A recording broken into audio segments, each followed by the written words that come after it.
दर्शकवृन्द नमस्कार। कार्यक्रम समृद्धिका पाइलामा तपाईहरुलाई हार्दिक स्वागत छ। म अन्जु चौधरी।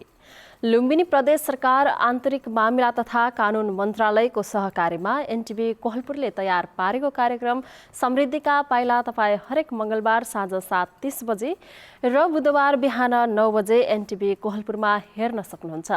साथै यो कार्यक्रम एनटिभी न्यूजमा हरेक बिहीबार साँझ 7 बजेको समाचारपछि पनि पुनः प्रसारण हुने गर्दछ। यस कार्यक्रममा हामी प्रदेश सरकारले गरेको विकास निर्माण, अघि सारेका नयाँ योजनाहरू लगायत शिक्षा, स्वास्थ्य, रोजगारी र सम्भावना लगायतका विषयमा केन्द्रित रहेर चर्चा गर्ने गर्छौं। दर्शकवृन्द, सुरुमा लागौं आजका विषयवस्तुतर्फ।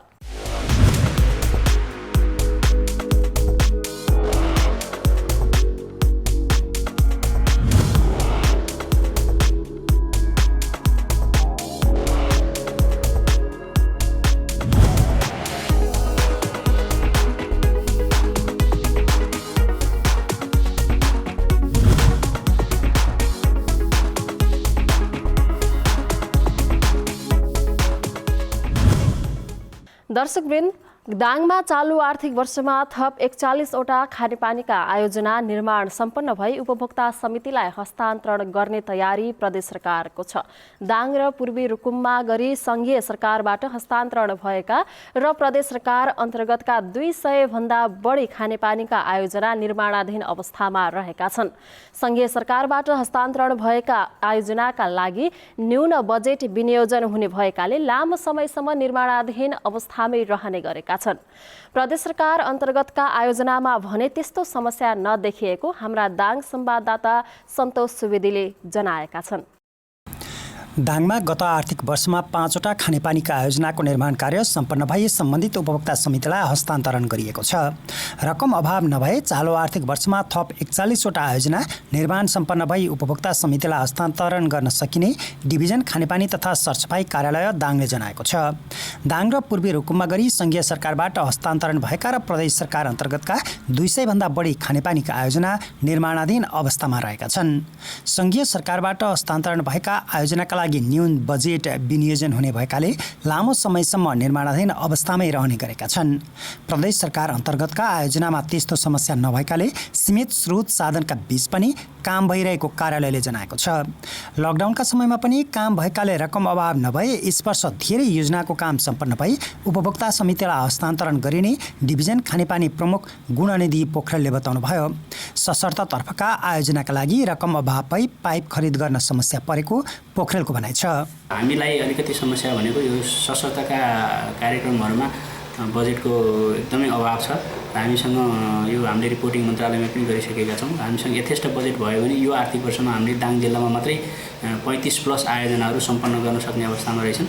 कार्यालयले निर्माण गर्नुपर्ने सम्पूर्ण संरचनाहरू निर्माण भइसकेका छन् र यो जनसरञ्जानबाट गर्नुपर्ने वितरण पाइपलाइनको काम हामीले पाइप खरिद गरेर दिन नसक्नको कारणले गर्दा त्यो काम चाहिँ रोकिएको छ र हामीसँग यदि बजेटको सुनिश्चितता प्रदान भयो भने हामीले ठेक्का प्रक्रिया मार्फत पाइप खरिद गरेर उपभोक्ता संस्थाहरूलाई दियौँ भने उहाँहरूले त्यो आयोजना 3-4 महिनामै सक्ने अवस्थामा चाहिँ छन् र हामीले यसको बारेमा यसको जानकारी चाहिँ मन्त्रालयमा गराइसकेका छौँ। संघीय सरकारबाट हस्तान्तरण भएका 100वटा योजनाका लागि 15 करोड 38 लाख रुपियाँ दाङ र पूर्वी रुकुमका लागि आएको कार्यालयले जनाएको छ। यस्तै प्रदेश सरकार अन्तर्गतको खानेपानी विकासतर्फका 149वटा योजनाका लागि 32 करोड 92 लाख रुपियाँ आएको डिभिजन खानेपानी तथा सरसफाई कार्यालय दाङले जनाएको छ। ती योजनाको काम दाङमा अहिले भइरहेको छ। कतिपय स्थानमा पाइपलाइन विस्तारको काम भइरहेको छ भने कतिपय स्थानमा ओभरहेड टङ्की निर्माणको काम पनि भइरहेको छ। यस वर्षदेखि सुरु भएका योजनाको ओभरहेड टङ्कीका लागि बेस ढलान गर्ने काम भइरहेको छ। कोभिड-19 का कारण जनशक्ति अभाव भएकाले आफै निरीक्षणमा हिँडिरहेको डिभिजन प्रमुख पोखरेल बताउनुहुन्छ। डिभिजन खानेपानी कार्यालयले चालु आर्थिक वर्षको पहिलो चौमासिक सकिन 15 दिन बाँकी रहँदासम्म 24% वित्तीय प्रगति हासिल गरिसकेको जनाएको छ। यो कार्तिकको 16 गते छौँ। यो पहिलो चौमासिक सकिन अझै हामीसँग 15 दिन बाँकी छ।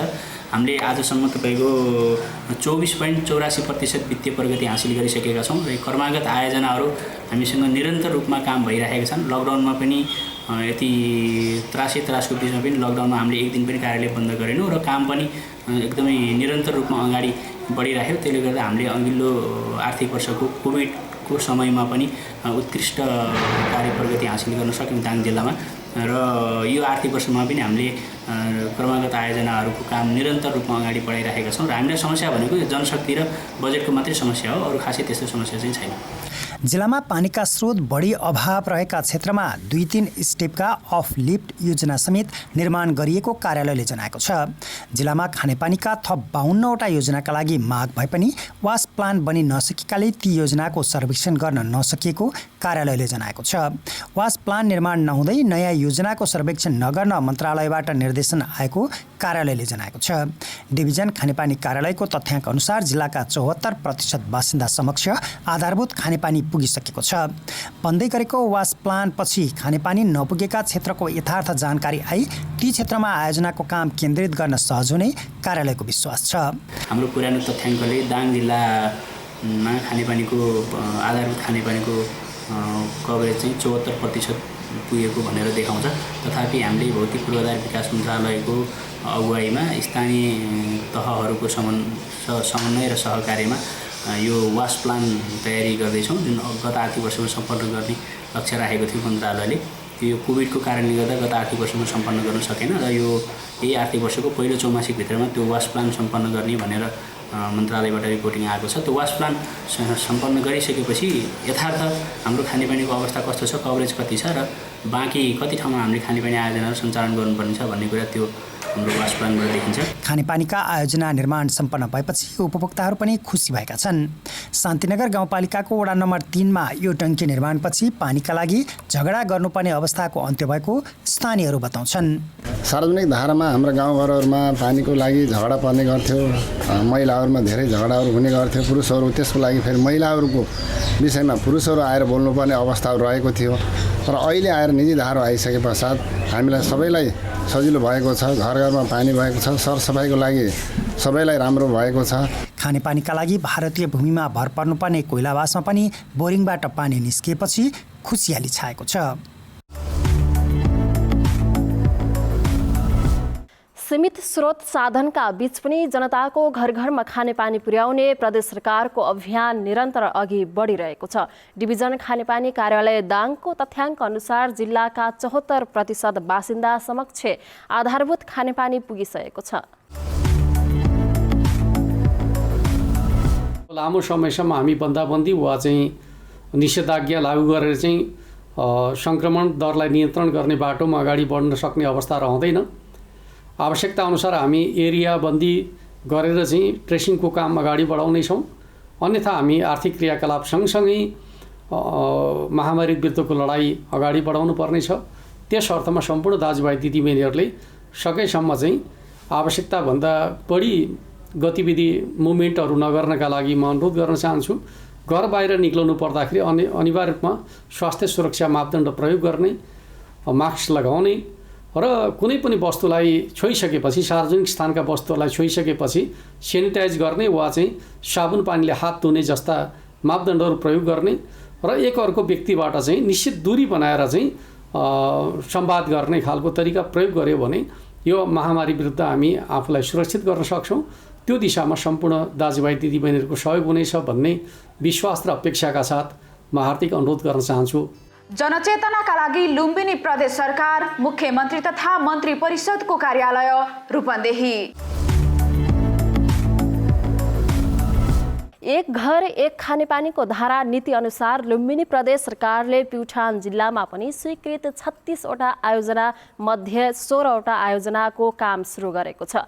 बाँकी 20वटा आयोजनाका लागि पनि चालु आर्थिक वर्षमा सम्झौता गरी कामको सुरु गर्ने लक्ष्य राखिएको छ। हाम्रा प्युठान संवाददाता दिलबहादुर दसौदीले पठाएको यो रिपोर्ट अबको प्रस्तुतिमा।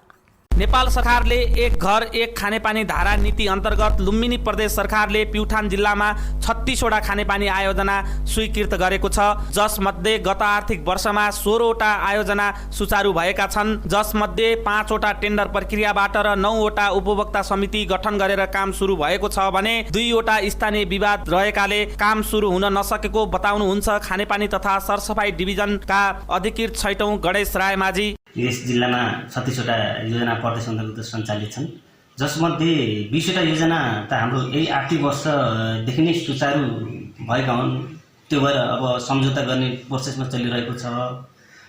बाँकी 36 मध्ये 16वटा योजनाहरू गत आर्थिक वर्षदेखि नै सुचारू भएकोले ती 16 योजनाहरू अब अहिले कार्यान्वयन नै छन् भन्नु पर्यो। त्यसमध्ये अब 5वटा योजनाहरू टेन्डर प्रक्रियाबाट काम सञ्चालन भइरहेको छ।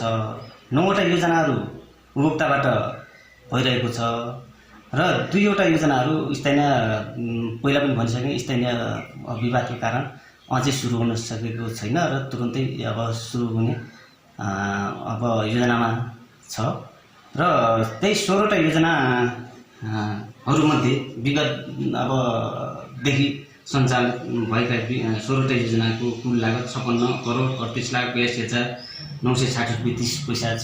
पहिले मुहान तथा कुवाबाट पानी खान परेका व्यक्तिहरूले अहिले लिफ्ट तथा मुहानलाई नै सदुपयोग गरेर घर घरमा खानेपानीका धारा आउने भएपछि सरकारलाई धन्यवाद तथा खुसी व्यक्त भएको बताउँछन् स्थानीय उपभोक्ताहरू। राम्रो योजना हामीलाई लागू भएको छ। प्रदेश सरकारले यो योजना ल्याएपछि हाम्रो जनता उपभोक्ताहरू बहुत खुसी छ। हामीलाई मात्रै नभएर अन्यत्र पनि यस्तै योजना परुन् भन्ने हामीलाई ठुलो आश छ र यो आशले गर्दाखेरि अहिले हाम्रा मूलहरू सुक्दै गएका छन् र यी सुक्दै गएका मूलहरूलाई ठाउँबाट लिफ्ट सिस्टममा कार्यक्रम भयो भने हाम्रो जनता जे पानीबाट एकदम सुखी हुने थियो भन्ने ठुलो आशा छ। हामी के थियो भने मूलको पानी भएर यसो खाने खोलाको मूलको पानी खान्थ्यौँ। तर यो बन्यो भनेपछि हाम्रो यो प्युठान नगरपालिका वार्ड नम्बर 8 स्थित यो दम्ती यसले अब राम्रो प्रभाव पार्छ। पानी सबै भर गरेर खानेपानी खान्छन्। गरिब निमुखहरूले पानी खान सक्दैन। लुम्बिनी प्रदेश सरकारले 16वटा आयोजनामा कुल रकम 56,38,82,960 रुपैयाँ विनियोजन गरिसकेको छ। प्युठान जिल्लामा सुचारूमा रहेका 16वटा आयोजना मध्ये प्युठान नगरपालिकामा 4वटा, स्वर्गद्वारी नगरपालिकामा 3वटा, मल्लरानी गाउँपालिकामा 2वटा, झिमरुक गाउँपालिकामा 3वटा, गौमुखी गाउँपालिकामा 2वटा र माण्डवी गाउँपालिकामा 2वटा गरी जम्मा 16वटा आयोजना गत आर्थिक वर्षमा सुरु गरिएको बताउँछन् अधिकृत छैटौं गणेश राय माझी। खानेपानी कार्यालय अन्तर्गत प्रदेशबाट सञ्चालित खानेपानी आयोजनाहरू अहिले आर्थिक वर्ष 77-78सम्म प्रदेश अन्तर्गत 36वटा योजना प्युठान जिल्लामा सञ्चालनमा चलिरहेको छ। त्यसमध्ये 16वटा योजनाहरू आर्थिक वर्ष 75-76देखि नै सुरु भएर अहिले रनिङ भइरहेको छ र 16 मध्ये कतिपय धेरैजसो योजनाहरू त यही आर्थिक वर्ष 77-78मै आर्थिक वर्ष 77-78मै सम्पन्न हुने लक्ष्यका साथ काम भइरहेको छ। सम्भवतः सम्पन्न हुन्छन् र कतिपय पुराना मध्ये पनि अब एउटा गाउँले लिफ्टमा अब अहिलेसम्म स्थानीय विवादका कारण सुरु हुन सकेको छैन। त्यहाँ पनि छिटै हुन्छ होला। सारीबाङ योजना पनि यही अब गत वर्ष हुन सकेन। यो आर्थिक वर्ष सुरु हुने भइरहेको छ। यसैगरी नेपाल सरकार तथा प्रदेश सरकारले खानेपानीतिर विकास गर्ने हो भने दूषित पानीको प्रयोगले वर्षेनी ज्यान गुमाउनेको संख्या नेपालमा कम हुने थियो कि प्रदेश सरकारको यो नीतिले एक गाग्रो पानी लिन घण्टौं हिँड्नुपर्ने बाध्यताको अन्त्य हुँदैछ। यसबाट प्रदेश सरकारले भने जस्तै समृद्ध प्रदेश खुसी जनताको लक्ष्य हासिल गर्ने अभियानमा सघाउ पुगिरहेको छ। बाँके र बर्दियालाई फलफुलमा आत्मनिर्भर बनाउन प्रदेश सरकार मार्फतको कृषि ज्ञान केन्द्रले फलफुल ब्लक पकेट क्षेत्र विस्तार र फलफुल रोपौँ अभियान कार्यक्रम सञ्चालनमा ल्याएको छ। बर्दियाको बाजगढी नगरपालिका वडा नम्बर 1 चिपाङमा सोही अभियान अन्तर्गतको केरा खेती ब्लक सञ्चालन गरिएको छ। यसबाट कृषकको जीवनस्तरमा सुधार आएको छ भने स्थानीय धेरैले रोजगारी पाएका छन्। हाम्रा बाँके संवाददाता रुद्र सुवेदी केरा खेती ब्लकमा पुगेका छन्। लुम्बिनी प्रदेश सरकारले फलफुलमा आत्मनिर्भर प्रदेश बनाउन कृषि ज्ञान केन्द्र मार्फत फलफुल ब्लक कार्यक्रम, फलफुल पकेट क्षेत्र विस्तार कार्यक्रम र फलफुल रोपौँ अभियान कार्यक्रम सञ्चालनमा ल्याएको छ। बर्दिया बाँसगढी नगरपालिका वडा नम्बर 1 चेपाङमा सोही अभियान अन्तर्गतको केरा खेती ब्लक कार्यक्रम सञ्चालन गरिएको छ। व्यावसायिक केरा खेतीका लागि प्रदेश सरकारको केरा खेती ब्लक सहयोग पाएपछि त्यहाँका स्थानीय पछिल्लो समय परम्परागत खेती किसानी छाडेर व्यावसायिक नगदे बालीतर्फ उन्मुख भएका छन्। चेपाङमा रहेको न्युपाने बहुउद्देश्य कृषि फर्मका सञ्चालक झुपलाल न्युपानेले केरा खेती ब्लक कार्यक्रम मार्फत प्रदेश सरकारको सहयोगमा व्यावसायिक केरा खेती थालेको 3 वर्ष भयो। उहाँले लुम्बिनी प्रदेश सरकारको आर्थिक सहयोग तथा कृषि ज्ञान केन्द्र बाँकीको प्राविधिक सहयोगमा 10 हेक्टर क्षेत्रफलबाट सुरु गरेको केरा खेती बिस्तारै त्यो क्षेत्रफल बढाएर अहिले 25 हेक्टरमा पुर्याउनु भएको छ। केही जमिन आफ्नो र केही जमिन भाडामा लिएर खेती गरिरहनुभएका उहाँले प्रति बिघा 60,000 सम्म जमिनको भाडा तिरेको बताउनुभयो। केरा खेती सुरु गर्नुभन्दा पहिला बिजुली बसल थियो, त्यसमा कमाइ त्यति राम्रो हुँदैन थियो। त्यही भएर यसमा हातहालीदेखि मेरो आर्थिक पनि स्रोत पनि बढेको छ अहिले। तर यसको बजारीकरण मैले पहिला पनि भनिसकेँ। सुर्खेत र कोलपुर बजारी क्षेत्रफल छ यसको। लगभग करिब मैले 70-80 लाखको कारोबार भइसकेको छ। मेरो वार्षिक 30-35 लाख रुपियाँ फाइदा आम्दानी पनि देखिन्छ। र यसै गरी मैले यो व्यवसाय गरेको देखेर यहाँका कृषक किसान युवाहरू ले व्यवसाय गर्नुपर्ने रहेछ। नेपालमा विदेश जानु हुँदो विदेश जानु राम्रो हुँदो रहन्छ। कम विदेशभन्दा नेपालमै बढी आम्दानी हुँदो रहेछ। जोस जाँगर देखाएर गऱ्यो भने नेपाल सरकारले पनि सहयोग गर्दो रहेछ। यसमै लाग्नुपर्छ हामी पनि भन्ने युवाहरूले सोचिरहेका छन्। मैले आफ्नो वडादेखि जिल्लासम्मका युवाहरूलाई कृषकहरूलाई मैले यही सिकाउँदै देखाउँदै अगाडि बढिरहेको छु।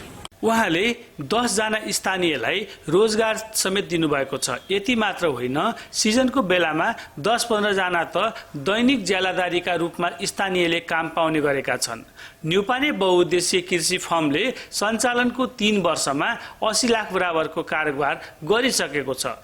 सो केरा ब्लक क्षेत्रमा रोजगारी गर्दै आएका स्थानीय बलबहादुर खत्रीले त्यहाँ काम गर्न थालेको 1 वर्ष भयो।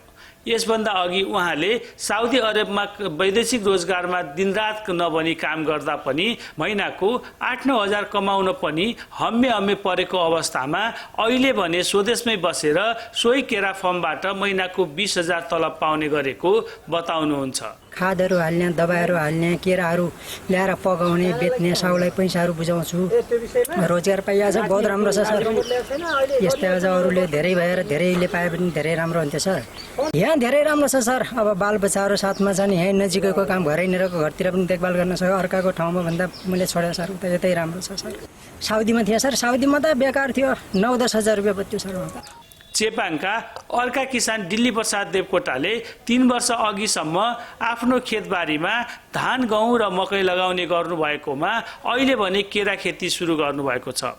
केरा खेतीबाट राम्रो आम्दानी हुन्छ भन्ने थाहा पाएपछि कोसा लाग्न थालेको 10 कट्ठा जमिनको मकै काटेर फाली त्यसमा केरा लगाएको उहाँले बताउनुभयो। यो हामीले केरा खेती करिब लगभग 3 वर्ष पहिलादेखि सुरु गऱ्यौँ र यहाँ अब धान, गहुँ र मकैहरू लगाइन्थ्यो। त्यसपछि हामी क्रममा जिल्ला कृषि कार्यालय परशुराम रावत सर अधिकृत हुनुहुन्थ्यो। उहाँसँग यसो कुरा गर्दा जाँदा तपाईँले नयाँ आधुनिक खेतीहरू गर्नुपर्छ भन्ने खालको सल्लाह उहाँले दिनुभयो। त्यसपछि हामी सुरु गऱ्यौँ। केरा खेती सुरु गर्नु अघि बिजुली पसल गरेर गुजारा चलाउने झुपलालले सुरु गरेको व्यवसायिक केरा खेतीमा उहाँकी पत्नी निर्मला न्युपानेले पनि सघाउने गर्नुभएको छ। केराको हेरचाह गर्नु, गोड्नु, पकाउनु उहाँको नियमित कार्य हो। उहाँ परम्परागत खेती भन्दा केरा खेती सजिलो लाग्ने बताउनुहुन्छ। यो केरा खेती गर्न लागेको हामीले 3 वर्ष भयो। 3 वर्ष भयो। ठुलो केरा पनि छ उता। अहिले यहाँ यो सानो केरा लगाएको अहिले असारको महिना। अहिले यो सानो केरा हेरौँ अब कस्तो छ। ठुलो केरा पनि राम्रै छ उतातिर। आम्दानी ठिकै राम्रै लाग्यो हामीलाई। धान अरू सबै अरू भन्दा हामीलाई यही खेती राम्रो लाग्यो। हामी यहीतिरै लाग्यौँ। समस्याहरू त अनि यस्तै हो। अब दुःख गर्नुपर्छ, केराहरू गोड्नुपर्छ, मान्छे लगाउनुपर्छ, मान्छेहरूलाई उ गर्नुपर्छ। राम्रो समस्या त जे गर्दा पनि समस्यै हुन्छ। तर अहिले त पैसाको समस्या लगानी लगाउँदा गाह्रो हुँदो रहेछ। केरा खेतीको उत्पादन तयार नहुँदासम्मका लागि आवश्यक लगानी, सिँचाइ सुविधा, रोग तथा किराबाट जोगाउने र वन्यजन्तुबाट केरा बचाउन सके यो व्यवसाय निकै सजिलो, सरल र फाइदाजनक हुने न्युपानेको भनाइ छ। प्रदेश सरकार मातहतको कृषि ज्ञान केन्द्र बाँकेले फलफुल ब्लक, फलफुल पकेट क्षेत्र र फलफुलका बोट रोप्ने अभियान कार्यक्रम सञ्चालनमा ल्याएको बताउनुहुन्छ कृषि ज्ञान केन्द्र बाँकेका प्रमुख सागर ढकाल। प्रदेश सरकार मातहतको यस कृषि ज्ञान केन्द्रबाट गत आबोमा फलफुलमा हामीले ब्लक कार्यक्रम पनि सञ्चालन गरेका थियौँ र यस वर्ष चाहिँ फलफुलमा हामी अभियानमुखी कार्यक्रम सञ्चालन गर्दैछौँ। यो फलफुल रोपण अभियानमुखी कार्यक्रममा प्रति हेक्टर बढीमा 1 लाख रुपियाँसम्म किसानलाई अनुदान प्रवाह गरिन्छ। यसमा वृक्षारोपण, बार बन्देज, खाल्डा, मलखाद यी शीर्षकमा चाहिँ यो रकम खर्च गर्न सकिन्छ र प्रदेश सरकारले गत वर्षदेखि नै फलफुललाई चाहिँ एउटा प्राथमिकता दिएर अभियानमुखी कार्यक्रम चाहिँ सञ्चालन गरिरहेको छ। आर्थिक वर्षमा हामीले सञ्चालन गरेका केरा पकेटहरूमा 14 लाख केरा र अन्य फलफुल पकेटहरूमा 14 लाख रुपियाँको दरले खर्च गरिएको थियो भने ब्लक कार्यक्रममा चाहिँ 40 लाख रुपियाँको दरले चाहिँ खर्च गरिएको थियो र यो वर्ष हामीले 5000 फलफुलका बिरुवा रोप्ने कार्यक्रम, बाँके जिल्लामा चाहिँ 5000 फलफुलका बिरुवा रोप्ने कार्यक्रम रहेको छ र यसको लागि हामीले अब 10 हेक्टर, मोटामोटी 10 हेक्टर क्षेत्र ओगट्न सक्छ त्यो अभियानमुखी कार्यक्रम चाहिँ हामी सञ्चालन गर्दैछौँ। लुम्बिनी प्रदेश सरकार तथा कृषि ज्ञान केन्द्रले किसानको आवश्यकतालाई पहिचान गरी उनीहरूको कृषि कर्मलाई सहयोग पुग्ने उपकरण, बिउ, मल आदिको सहयोगका साथै उत्पादनको बजारीकरणको व्यवस्था गर्न किसानलाई सहयोग गर्न आवश्यक देखिएको छ। व्यवसायिक केरा खेतीका लागि प्रदेश सरकारको सहयोग पाएपछि स्थानीय उत्साहित भएका छन्। पछिल्लो समय परम्परागत खेती किसानी छोडेर उनीहरू नगदे बालीतर्फ उन्मुख भएका छन्। चढ्दा झर्दा एक आपसमा टच नगर्ने, सेनिटाइजरको अनिवार्य प्रयोग गर्ने, मास्कको अनिवार्य प्रयोग गर्ने, निश्चित स्टेसनहरूमा मात्रै यात्रुहरूको खानपिन व्यवस्थापनमा अग्रिम सूचना जारी गर्नुपर्ने, चालक र सहचालकले दूरी कायम भएको स्थिति र त्यहाँ यात्रुहरूलाई यो बारेमा अग्रिम जानकारी, सूचना र यात्राको सम्पूर्ण नोट जारी गरेर कोभिड पछाडिको नयाँ जीवन पद्धति, नयाँ यात्रा पद्धति स्थापित गर्नका निम्ति म सबै यातायात व्यवसायी यात्रुहरूलाई विशेष अनुरोध गर्न चाहन्छु। जनचेतनाका लागि लुम्बिनी प्रदेश सरकार, आन्तरिक मामिला तथा कानुन मन्त्रालय, रूपन्देही।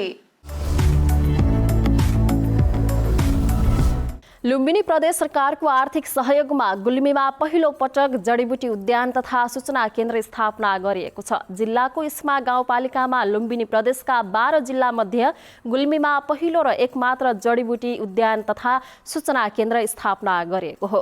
2.5 हेक्टर क्षेत्रफलमा फैलिएको जडीबुटी उद्यानमा विभिन्न 28 प्रजातिका जडीबुटीका बिरुवाहरू हुर्किरहेका छन्। हाम्रा गुल्मी संवाददाता अनिल खत्रीले पठाएको यो सामग्री अबको पालोमा। गुल्मी जिल्लाको इस्मा गाउँपालिकाको इस्मा रजस्थल स्थित वडा नम्बर 5 मा रहेको सामुदायिक वनमा जडीबुटी उद्यान तथा सूचना केन्द्रको स्थापना गरिएको छ। लुम्बिनी प्रदेश उद्योग, पर्यटन तथा वातावरण मन्त्रालयको 1 करोड आर्थिक सहयोगमा गाउँपालिकामा सूचना केन्द्र स्थापना गरिएको हो।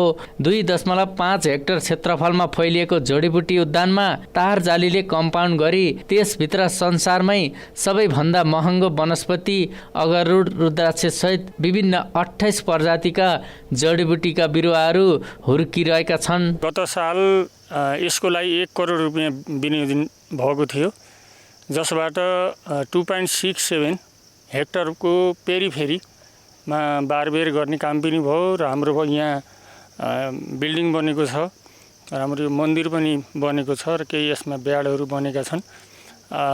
भनी यसमा यो साल फेरि 15 लाख रुपियाँ हैन थप भएको थियो, त्यसैको हामीले काम गरिराखेका छौँ। अहिले यहाँ बिरुवाहरू, जडीबुटीका बिरुवा औषधिजन्य बिरुवाहरूको उत्पादन गर्ने र कृषकहरूलाई व्यावसायिक रूपले जडीबुटीका बिरुवाहरू वितरण गर्ने उद्देश्यको साथ डिभिजन वन कार्यालय गुल्मी र हाम्रो यो समितिको तर्फबाट पहल भइराखेको छ। केन्द्रमा स्थानीय जडीबुटीलाई प्राथमिकता दिएको छ। लुम्बिनी प्रदेश सरकारले यस जडीबुटी उद्यानलाई सूचना केन्द्रको रूपमा स्थापना गर्न खोजेको र किसानलाई जडीबुटी उत्पादनमा प्रेरित गर्ने उद्देश्य रहेको इस्मा गाउँपालिकाकी उपाध्यक्ष बिमला खत्रीले बताउनुभयो। जडीबुटी उद्यानको लागि लुम्बिनी प्रदेशमै पहिलो अध्ययन केन्द्र भएकाले पर्यटन विकासमा समेत यसले टेवा पुर्याउने उपाध्यक्ष खत्रीको भनाइ छ।